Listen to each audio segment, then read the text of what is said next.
여기 젊은 여자에게 빠져 집을 나가려는 한 노인이 있습니다.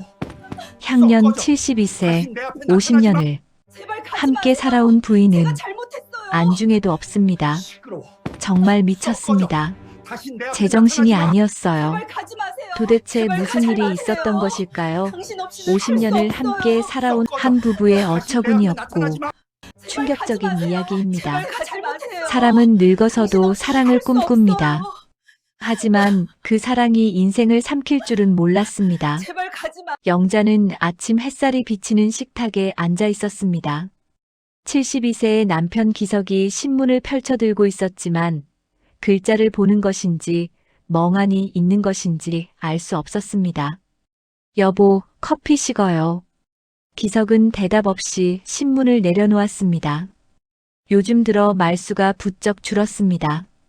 69세의 영자는 걱정스러운 눈으로 남편을 바라봤습니다. 50년을 함께 산 부부였습니다. 아들 둘을 키우고 작은 가게를 운영하며 악착같이 모은 돈으로 이제 겨우 노후를 준비할 수 있게 됐는데 남편의 표정은 날이 갈수록 어두워졌습니다. 혹시 어디 아파요? 아니야. 괜찮아. 기석은 자리에서 일어나 현관으로 향했습니다. 요즘 산책을 자주 나갔습니다. 예전엔 같이 나가자고 졸랐는데 이제는 혼자 나가는 걸 더 좋아하는 것 같았습니다. 문이 닫히자 영자는 긴 한숨을 내쉬었습니다. 외로움이란 게 이런 걸까요? 옆에 있어도 혼자인 것 같은 기분. 그날 저녁 기석이 평소보다 늦게 돌아왔습니다. 얼굴엔 묘한 생기가 돌았습니다. 어디 갔다 오셨어요? 그냥 동네 한 바퀴 돌았어. 영자는 남편의 옷깃에서 낯선 향수 냄새를 맡았습니다. 달콤하고 젊은 향기였습니다. 가슴이 철렁했지만 아무 말도 하지 않았습니다. 그 후로 기석의 외출은 잦아졌습니다. 핸드폰을 들여다보는 시간도 늘었고 가끔 몰래 웃음 짓는 모습도 보였습니다. 영자는 알고 있었습니다. 무언가 변했다는 것을. 한 달쯤 지났을 때 기석이 조심스럽게 말했습니다. 여보, 친구 하나 소개시켜 줄 게 있어. 친구요? 응. 동네에서 알게 된 사람인데. 참 좋은 사람이야. 영자의 가슴이 쿵 내려앉았습니다. 그 친구는 세라라는 이름의 38세 여성이었습니다. 카페에서 처음 만났을 때 영자는 그녀의 환한 미소와 공손한 태도에 잠시 안심했습니다. 안녕하세요, 아주머니. 기석 아저씨께 정말 많은 이야기를 들었어요. 세라는 깔끔한 정장 차림에 단정한 헤어스타일을 하고 있었습니다. 말투도 부드러웠고 눈빛도 맑아 보였습니다. 아저씨가 혼자 산책하시는 걸 봤는데 너무 외로워 보이셔서 제가 먼저 말을 걸었어요. 제 아버지 생각이 나더라고요. 영자는 그 말에 마음이 조금 누그러졌습니다. 세라는 계속해서 이야기를 풀어놓았습니다. 이혼한 지 3년 됐다는 것, 작은 무역 사업을 하고 있다는 것, 부모님을 일찍 여의어서 연세 드신 분들을 보면 마음이 간다는 것. 저도 나이 들면 아주머니, 아저씨처럼 다정한 부부가 되고 싶어요. 세라의 말은 진심처럼 들렸습니다. 영자는 자신의 불안감이 괜한 걱정이었던 것 같다고 생각했습니다. 하지만 그날 밤 기석이 말했습니다. 여보, 세라가 사업을 하나 제안했어. 수입이 괜찮을 것 같던데. 무슨 사업요? 중국에서 건강식품을 수입하는 거래. 투자금은 좀 필요한데 수익률이 좋대. 영자의 눈빛이 흔들렸습니다. 여보, 우린 그런 거 해본 적도 없잖아요. 그러니까 세라가 도와준다잖아. 걱정 마. 기석의 목소리엔 확신이 차 있었습니다. 영자는 더 이상 반대하지 못했습니다. 투자는 그렇게 시작됐습니다. 처음엔 2천만 원이었습니다. 기석은 그 돈을 세라에게 맡겼고 한 달 뒤 정말로 300만 원의 수익이 들어왔습니다. 맞지? 세라 말이 맞았어. 기석은 신이 나서 말했습니다. 영자도 안도했습니다. 어쩌면 이건 좋은 기회일지도 모른다고 생각했습니다. 하지만 세라는 멈추지 않았습니다. 아저씨, 이번엔 더 큰 물건이 들어왔어요. 투자 규모를 늘리면 수익도 그만큼 커지는 거예요. 얼마나 필요한데? 5천만 원 정도요. 하지만 석 달 안에 2배는 될 거예요. 영자는 반대했습니다. 하지만 기석은 이미 마음을 굳힌 상태였습니다. 당신은 몰라. 이런 기회는 자주 오는 게 아니야. 결국 예금을 깨서 돈을 보탰습니다. 그리고 세라는 그 돈을 가지고 사라졌습니다. 연락이 끊어졌습니다. 영자는 허탈하게 앉아 있었습니다. 기석은 전화기를 붙들고 세라의 번호를 수없이 눌렀지만 연결되지 않았습니다. 이럴 리가 없어. 세라는 그런 애가 아닌데. 여보, 우리 경찰에 신고해요. 신고? 미쳤어? 세라는 사기꾼이 아니야. 기석은 화를 냈습니다. 영자는 그 순간 깨달았습니다. 남편은 이미 그 여자에게 푹 빠져 있다는 것을. 며칠 뒤 세라에게서 연락이 왔습니다. 하지만 영자가 아닌 기석에게만 왔습니다. 세라는 울먹이는 목소리로 말했습니다. 아저씨, 미안해요. 제가 사업에 실패했어요. 투자금을 다 날렸어요. 뭐, 그럼 돈은? 돌려드릴게요. 시간을 좀만 주세요. 제발. 아저씨만큼은 저를 믿어주세요. 기석은 그 말을 믿었습니다. 아니, 믿고 싶었습니다. 그 후로 기석과 영자의 관계는 벌어졌습니다. 기석은 세라를 계속 만났고 영자는 그걸 알면서도 아무 말하지 않았습니다. 집안 분위기는 차가워졌습니다. 어느 날 기석이 가방을 싸고 있었습니다. 여보, 뭐 하는 거예요? 나 잠깐 나갔다 올게. 어디를요? 세라가 힘들어해. 내가 좀 도와줘야 할 것 같아. 영자는 그 말을 듣고 무너졌습니다. 여보, 지금 뭐 하시는 거예요? 우린 50년을 같이 산 부부예요. 알아. 하지만 세라도 내가 필요해. 이해해줘. 기석은 그렇게 집을 나갔습니다. 영자는 텅 빈 거실에 홀로 남았습니다. 전화벨이 울렸습니다. 큰아들이었습니다. 엄마, 아버지가 집을 담보로 대출받으셨대요. 영자의 손이 떨렸습니다. 뭐라고? 그것도 모르셨어요? 은행에서 연락 왔어요. 2억 대출이래요. 영자는 전화를 떨어뜨렸습니다. 모든 것이 무너지고 있었습니다. 그날 밤 영자는 창밖을 바라봤습니다. 거울 속 자신의 얼굴은 낯설었습니다. 69년을 살아온 이 얼굴이 이렇게 쉽게 무너질 수 있다는 게 믿기지 않았습니다. 하지만 영자는 울지 않았습니다. 대신 조용히 생각했습니다. 이대로는 안 돼. 이대로 끝날 순 없어. 그녀는 천천히 핸드폰을 꺼내 오래된 연락처를 찾기 시작했습니다. 젊은 시절 알았던 사람들, 지금도 연락할 수 있는 사람들. 복수는 그렇게 조용히 시작됐습니다. 그때는 몰랐습니다.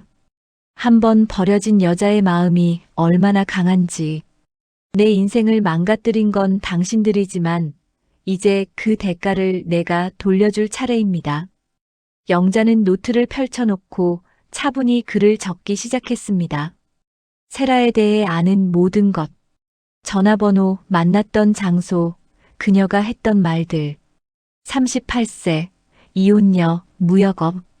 적다 보니 이상한 점이 보였습니다. 세라는 사업가라고 했지만 정확한 회사 이름을 말한 적이 없었습니다. 사무실 주소도 명함도 없었습니다.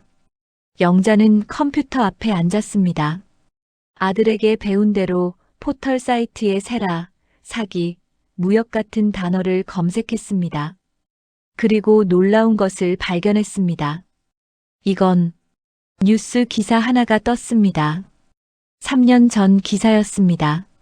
제목은 30대 여성, 노인 상대 투자 사기로 구속이었습니다. 사진 속 여성의 얼굴은 세라와 똑같았습니다. 영자의 손이 떨렸습니다. 분노가 아니라 확신 때문이었습니다. 역시 그랬구나. 다음 날 영자는 오랜만에 화장을 하고 외출했습니다. 향한 곳은 시내의 한 신문사였습니다. 혜진아. 40대 중반의 여기자가 고개를 들었습니다. 영자의 얼굴을 보자 눈이 커졌습니다. 이모, 이모 맞죠? 그래, 나야. 오랜만이다. 혜진은 영자의 옛 이웃집 딸이었습니다. 어릴 적 영자가 돌봐준 인연이 있었습니다. 어떻게 저를 찾아오셨어요? 부탁이 하나 있어서. 영자는 조용히 세라의 이야기를 꺼냈습니다. 혜진의 표정이 점점 굳어졌습니다. 이모, 이건 명백한 사기예요. 당장 고소해야 해요. 알아. 하지만 증거가 부족해. 혜진아, 내가 좀 알아봐 줄 수 있겠니? 혜진은 고개를 끄덕였습니다. 이모, 제가 도와드릴게요. 이런 사기꾼들 절대 그냥 두면 안 돼요. 혜진은 기자답게 빠르게 움직였습니다. 며칠 뒤 그녀는 놀라운 자료를 들고 영자를 찾아왔습니다. 이모, 이거 보세요.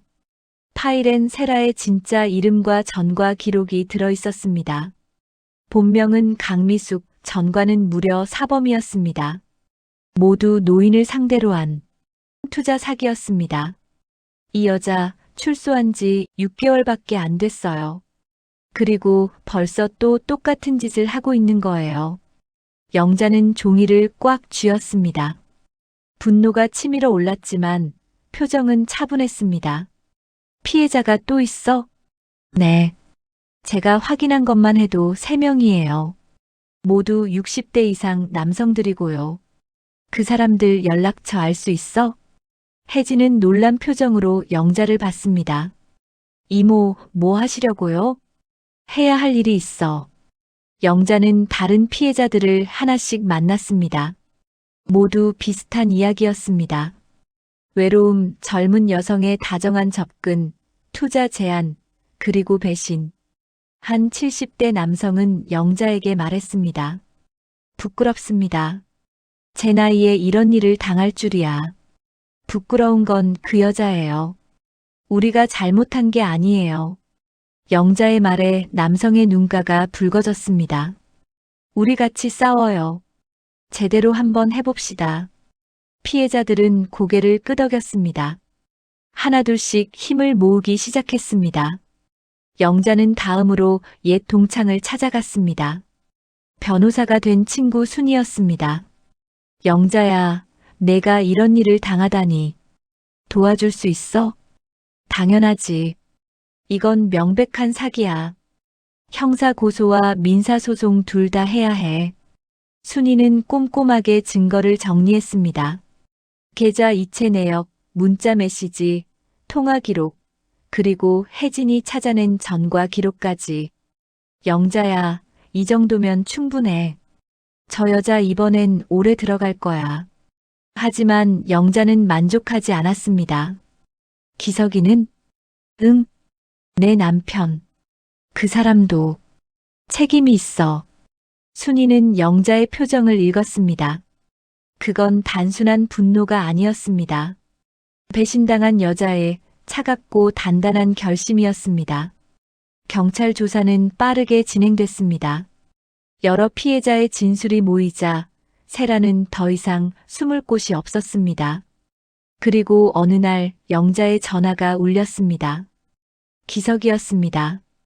여보, 나 좀 와줄 수 있어? 목소리가 떨리고 있었습니다. 영자는 주소를 받고 찾아갔습니다. 허름한 원룸이었습니다. 문을 열자 기석이 바닥에 주저앉아 있었습니다. 여보, 왜 전화했어요? 세라가 날 버렸어. 돈도 다 가져가고. 기석은 울고 있었습니다. 하지만 영자는 아무 감정도 느껴지지 않았습니다. 이제 알았어요? 미안해. 정말 미안해. 미안하다고 다해요? 우리 집, 우리 돈, 우리 50년이 그 말 한마디로 돌아와요? 영자의 목소리는 떨리지 않았습니다. 기석이 고개를 들었습니다. 아내의 눈빛이 달라져 있었습니다. 여보, 제발. 이혼할 거예요. 뭐? 이혼 서류 준비했어요. 서명하세요. 영자는 가방에서 서류를 꺼냈습니다. 기석은 믿을 수 없다는 표정으로 영자를 봤습니다. 당신, 진심이야? 당신이 나를 버렸을 때 이미 우리는 끝났어요. 재판은 3개월 뒤 열렸습니다. 법정엔 영자와 다른 피해자들이 앉아 있었고 피고석엔 세라가 앉아 있었습니다. 세라는 여전히 침착한 표정이었습니다. 하지만 증거가 쏟아지자 그 표정도 무너지기 시작했습니다. 피고인 강미숙은 2021년부터 2025년까지 총 7건의 사기를 저질렀으며 판사의 목소리가 법정에 울렸습니다. 징역 5년을 선고한다. 세라의 얼굴이 창백해졌습니다. 영자는 조용히 그 모습을 지켜봤습니다. 복수는 달았지만 동시에 씁쓸했습니다. 재판이 끝난 뒤 기자들이 몰려왔습니다. 혜진이 기사를 냈고 사건이 세간의 주목을 받았던 것입니다. 어떤 심정이세요? 영자는 잠시 생각하다가 대답했습니다. 후회는 없습니다. 싸워야 한다는 걸 배웠어요. 그 인터뷰는 뉴스에 나갔고 많은 사람에게 울림을 줬습니다. 특히 비슷한 피해를 당한 노인들에게. 며칠 뒤 영자에게 편지들이 도착하기 시작했습니다. 모두 용기를 얻었다는, 감사하다는 내용이었습니다. 그리고 1년이 지났습니다. 영자는 시골 작은 마을에 내려와 있었습니다. 조용한 길가에 작은 찻집을 열었습니다.